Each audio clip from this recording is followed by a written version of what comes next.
vous allez bien. Aujourd'hui je suis trop contente pour vous retrouver, pour vous présenter mon book haul de Montreuil 2023. Alors j'ai été assez raisonnable mais c'est expliqué par le fait que j'étais là qu'une demi-journée et je trouve que j'ai déjà bien acheté pour une demi-journée. Et puis même mon budget était un petit peu moindre que celui de l'année dernière. En même temps l'année dernière j'avais trop abusé et je me suis rendu compte que j'ai acheté trop sur des coups de tête et qu'après coup certains livres finalement j'aurais peut-être pas dû les acheter. Donc j'ai été un petit peu plus raisonnable et je me suis un peu plus posé la question pour acheter certains des livres cette année. Même si je me suis fait plaisir, il y en a certains qui n'étaient pas prévus au programme mais que j'ai acheté et que ça me plaît énormément. Enfin bref, on va commencer tout de suite. N'hésitez pas à me dire dans les commentaires si vous étiez présent au salon du livre et de la presse jeunesse de Montreuil cette année ou si vous comptez y aller l'année prochaine. En tout cas moi ça me fait énormément plaisir de toujours vous croiser dans les rayonnages, ça me fait énormément plaisir de passer du virtuel au réel et de discuter un petit peu de tous les livres. C'est vraiment une ambiance assez particulière même si cette année il y avait quand même pas mal de monde donc c'était un petit peu plus mitigé pour ma part.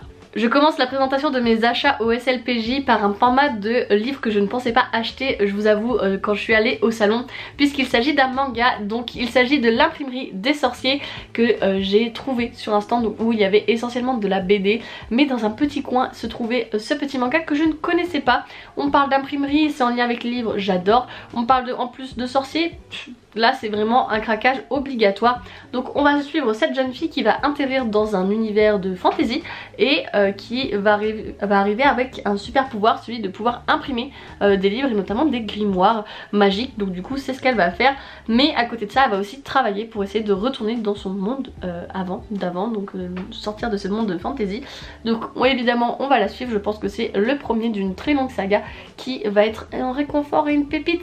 Bref, je vous en dirai des nouvelles très prochainement parce que ça c'est un craquage pas prévu mais qui en tout cas va se lire très vite, donc ça passe. Un autre craquage plus ou moins pas prévu, il s'agit du tome 2 de Blanche, donc espionne de la reine. Cette fois-ci c'est Cœur de mousquetaire et regardez la couverture, ça fait tellement Noël. Donc j'ai lu le premier l'année dernière, j'avais adoré et je ne savais pas qu'ils avaient déjà sorti la suite, donc c'est chez PKJ. Quand j'ai vu le stand j'ai vu qu'il y en avait déjà 4 ou 5 je crois et je me suis dit oulala je suis un petit peu en retard et c'est un petit livre qui va se lire très facilement, donc c'est aussi pour ça que j'ai craqué, parce que je me suis dit que certes c'était pas prévu mais c'est sûr et certain que je vais pouvoir le dévorer très vite. Alors du coup là on va suivre cette jeune femme qui est l'espionne de la reine, donc sous Louis XIV, et qui là je pense va être dans d'autres histoires, puisque du coup c'est une jeune femme qui comme vous pouvez le voir chevauche et qui en plus se bat, ce qui est assez rare à l'époque, donc assez inédit. Et on va voir qu'elle est... c'est une jeune femme, je crois que c'est même une adolescente, hein. Donc j'aime bien, ça c'est vraiment assez douillet, assez enfantin, avec des aventures et qui finissent toujours très bien, mais qui a un petit peu de suspense, donc j'aime bien. Voilà. Je trouve que la couverture est un peu abîmée, ouais. Là, voilà, un suspect, un complot. Le cardinal de Richelieu voudrait piéger le valeureux d'Artagnan pour se venger des mousquetaires. Prête à tout pour contrecarrer ses plans, la jeune espionne affûte ses dagues. Aura-t-elle le courage de descendre dans la prison de la Bastille? Bref, voilà, c'est tout l'univers que j'adore. La royauté, les intrigues de cour, un petit peu d'aventure et d'espionnage, tout ça. Bref, tout ça là, c'est tout ce que j'aime vraiment. Par contre, un petit reproche à faire, c'est que on ne sait pas si c'est le tome 2 ou autre. J'ai galéré à savoir lequel était le tome 1, 2, 3, enfin le 1 je le savais, mais là c'est pas marqué le tome 2, le tome 3, même là sur le côté, voilà. Donc du coup j'ai quand même réussi à savoir que c'était celui-ci, le tome 2. Peut-être qu'ils peuvent se lire indépendamment, même si j'en doute quand même, parce que je pense qu'il y a une suite logique. Parce que là, les mousquetaires elle les rencontre dans le premier tome, et là comme par hasard il se passe quelque chose avec eux pour le deuxième. Donc voilà. Ensuite j'avais prévu de m'acheter Ashes Falling for the Sky 2, donc j'ai lu le premier l'année dernière que j'avais également acheté au salon du livre de Montreuil, que j'ai pu faire dédicacer. Cette année encore une fois Mathieu a été extrêmement gentil et par chance Nine se trouvait avec lui, donc ils me l'ont également dédicacé. Je les remercie énormément d'avoir pris le temps parce qu'ils étaient vraiment dans une course effrénée ce jour là, ils n'ont pas arrêté, donc un grand merci d'avoir pu prendre le temps pour moi. Et donc forcément on va suivre la suite du tome 1. Apparemment ce tome 2 est encore plus touchant et encore plus beau, donc j'ai vraiment hâte de continuer et de voir un petit peu où ça va nous mener cette histoire entre Sky et Ashes. Donc très hâte et je vous ferai un retour évidemment sur les réseaux. En réalité j'avais que 2 achats de sûr qui étaient prévus et voici le deuxième, c'est le tome 2 de Absolu écrit par Margot Dessen qui était présente en dédicace mais que je n'ai pas pu avoir de ticket puisque le matin j'étais avec Christopher Paolini. Mais il s'est passé des choses extraordinaires donc j'ai acheté le tome 2 parce que je voulais l'avoir en hardback déjà dans un premier temps comme le premier tome que j'avais acheté. Je voulais l'acheter à Montreuil donc voilà, je l'ai acheté à Montreuil. Je suis très contente mais je n'ai pas encore lu le tome 1 mais ça ne saurait tarder et par chance, vraiment un gros coup de chance, j'ai croisé Margot dans les allées et j'ai pu lui faire part de ma reconnaissance et de mon témoignage pour toute la motivation qu'elle me donne pour me lancer dans l'écriture puisque j'ai rejoint des mots raturés qu'elle a créés et j'étais vraiment contente d'avoir pu échanger avec elle. Et Anaïs de la chaîne Siana's Book m'a proposé d'aller faire dédicacer le premier tome pour moi puisque du coup j'avais pris mon premier tome.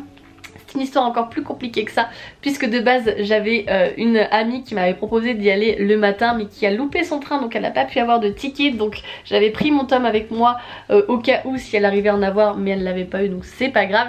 Et donc Anaïs m'a proposé de me le faire dédicacer, j'étais trop contente. En réalité je voulais surtout parler avec Margot donc comme je venais de la croiser j'ai dit à Anaïs bah vas-y si tu peux me le faire dédicacer voilà.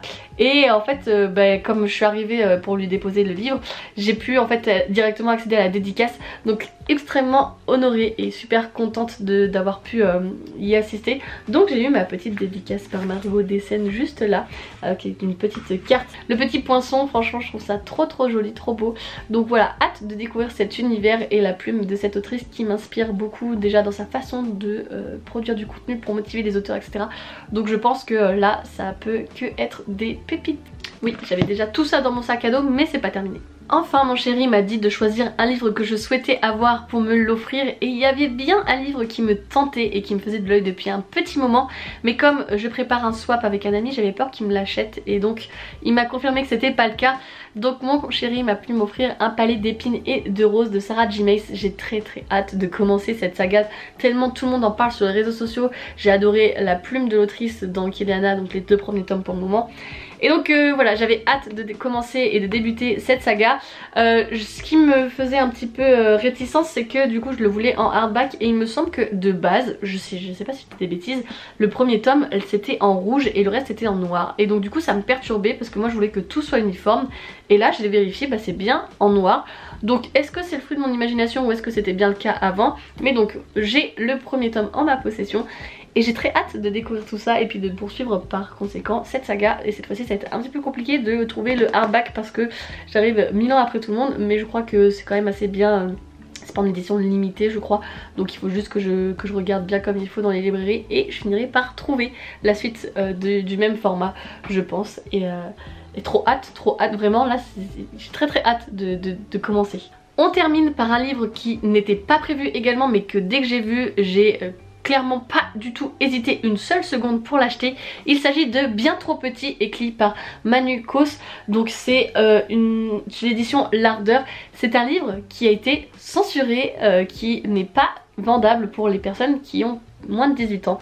Et je trouve que c'est, enfin ça a fait scandale évidemment, c'est quelque chose qui est un peu aberrant dans notre société aujourd'hui parce que les ministres de la jeunesse trouvent que c'est trop, je crois que c'est le ministre de la culture du coup, qui trouve que c'était trop sexualisé alors que les jeunes ont accès à de multiples ressources pour regarder des pornos qui sont tellement bien pires que cette histoire imaginée avec des descriptions assez peut-être poussées et trash mais qui en aucun cas sont la réalité. Bref, du coup, comme ça a fait scandale, je voulais le lire parce que c'est quelque chose qui du coup marque sa génération. C'est en soi pour, pas pour forcément le texte en lui-même bien sûr que je vais le lire, mais c'est surtout pour le fait que en 2023 on puisse encore censurer des livres pour des personnes mineures et que ça arrive en France. Enfin je trouve ça ouf en fait, c'est toute l'histoire qu'il y a derrière ce livre qui m'a fait l'acheter. Et comme il est plus très... en fait les librairies ont décidé de le retirer de la vente par peur en fait. Et du coup il est très peu accessible, il est très peu possible de l'acheter, même sur Amazon etc. Parce qu'il faut qu'ils contrôlent en fait l'âge des personnes qui commandent. Donc c'est pour ça que là quand je l'ai vu je suis ok d'accord très bien, là ça part direct. En 30 secondes il était déjà dans mon sac. Et voilà donc écoutez, bien sûr je vais le lire. En plus il y a écrit derrière avertissement, scènes explicites peuvent heurter la sensibilité des plus jeunes ou pas. Voilà, bref, c'est clairement un livre qui va marquer la génération et c'est pour ça que je le voulais absolument dans ma bibliothèque et aussi le lire pour comprendre pourquoi et voir si c'est vraiment si choquant que ça. Spoiler, je pense que non. Il regarde des téléréalités et on voit tout là qui a fait scandale aussi sur les réseaux sociaux et on interdit ce genre de livre qui est de la fiction, enfin bref. Bref, je vais vous présenter également ce que c'est acheter mon chéri. Alors déjà dans un premier temps, il a pris le premier tome du manga Silence que Mangavi avait parlé sur sa chaîne, donc ça l'a un petit peu influencé. Et en fait en réalité c'est moi qui lui ai offert, donc j'espère que ça lui plaira en tout cas.